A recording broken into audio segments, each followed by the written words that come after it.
but it's from Tobias's perspective. So this will be fun. Okay. I check my watch. The first initiate should be jumping any minute now. The net waits beside me, wide and sturdy and lit from above by the sun. The last time I was here was last year's choosing day, and before then, the day I jumped. I didn't want to remember the feeling of inching toward the edge of the building, my mind and my body going haywire with terror, the awful drop, the helpless flailing of limbs, the slap of the net fibers against my arms and neck. You know, Lauren says, if you were up for some serious studying, we could use you in tech services. I say, if you're recruiting, you should talk to Zeke. He's much better than I am. Yeah, but Zeke doesn't know when to shut up, she says. We don't recruit for skill so much as compatibility. We spend a lot of time together. I grin. Zeke does like to surround himself with chatter, but that's never bothered me. Sometimes it's nice not to worry about providing any conversation. Lauren plays with one of the rings in her eyebrow, and we wait. I try to crane my neck to see the top of the building from the ground, but all I can see is sky. Bet you it's one of my Dauntless Borns, Lauren says. It's always a Dauntless Born. No bet. They have an unfair advantage. They usually know what's at the bottom of the jump, though we try to keep it from them as much as possible. The only time we use this entrance to headquarters is on choosing day, but the Dauntless are curious. They explore the compound when they think no one is watching. They also grow up cultivating in themselves the desire to make bold moves, to take drastic action, to commit themselves fully to whatever they decide to do. It would take a strange kind of transfer to know how to do that without having been taught. Then I see her. Not a black streak like I was expecting, but gray, tumbling through the air. I hear a snap of the net pulling taut around the metal supports, and it shifts to cradle her. For a second, I stare, amazed, at the familiar clothing that she wears. Then I put my hand out into the net so she can reach it. She wraps her fingers around mine, and I pull her across. As she tumbles over the side, I grab her shoulders to steady her.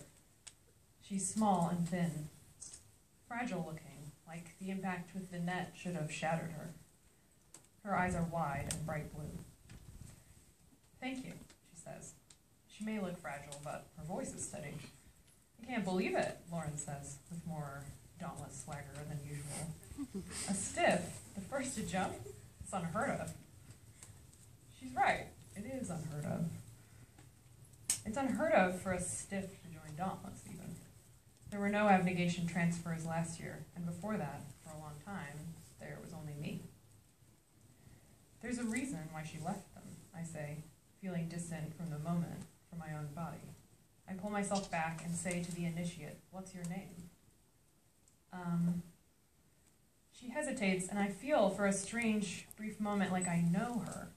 Not from my time in abnegation and not from school, but on a deeper level, somehow. Her eyes and her mouth searching for a name, dissatisfied with the one she finds, just like I was.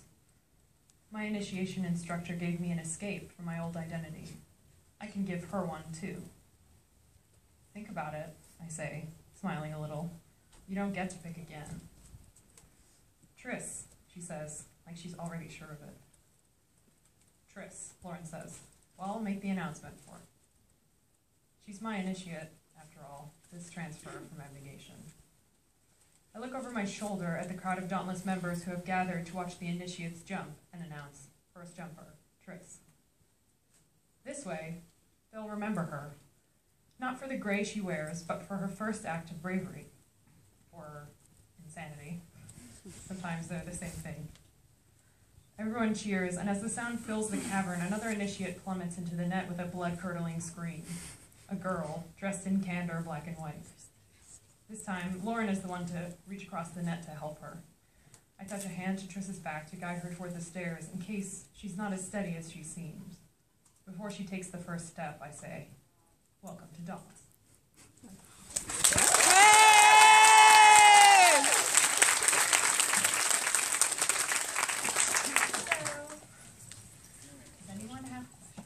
But I have to warn you, we're not doing spoilery questions here, because some people probably haven't read the third book. So you can ask me anytime you want. You have to be discreet.